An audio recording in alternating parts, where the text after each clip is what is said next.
ఎందుకు వస్తున్నాడో తెలుసా? ఎవడి క్రియల చొప్పున వాడికి జీతం ఇచ్చేందుకు వస్తున్నాడు. అంటే పనివాడు కూలికి పాత్రుడు కదా. మనని లోకంలో దేవుడు ఉంచాడు. మరి ఏం పని చేస్తున్నాం, ఎటువంటి రీతిగా నడుస్తున్నాం, మనం ఎటువంటి రీతి ప్రవర్తన కలిగి ఉన్నాం? తండ్రి అయిన దేవుడు తన పొలంలో మనల్ని ఉంచాడు. ఉన్న పొలంలో ఉన్న మనము కలుపు మొక్కలను తీసివేసి పంట అభివృద్ధికి కారణమయ్యామా, లేకపోతే మనమే కలుపు మొక్కల్లా ఉన్నామా? అప్పుడు జీతం మనకి ఇయ్యాలి కదా. ఆ జీతమును తీసుకుని ఆయన వస్తున్నాడు అని ఇక్కడ వాక్యం సెలవిస్తుంది. అదేవిధంగా ఇక్కడ చూసుకున్నట్లయితే మత్తయి సువార్త 9:6లో కూడా ఒక మాట అంటాడు, జాగ్రత్తగా గమనిద్దాం. అయినను పాపములు క్షమించుటకు భూమి మీద మనుష్య కుమారునికి అధికారము కలదని. ఎలానట?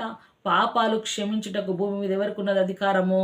రక్షించుటకు రక్షించువాడను నేనే, మిమ్మల్ని బలాతిశయంతో విడిపించేవాడను నేనే అన్నాడు కదా. అక్కడ ఎవరికి ఉన్నది అధికారం? బలాతిశయం కలిగిన దేవుడికి, రక్షించే దేవునికి భూమి మీద పాపాలు క్షమించే అధికారమును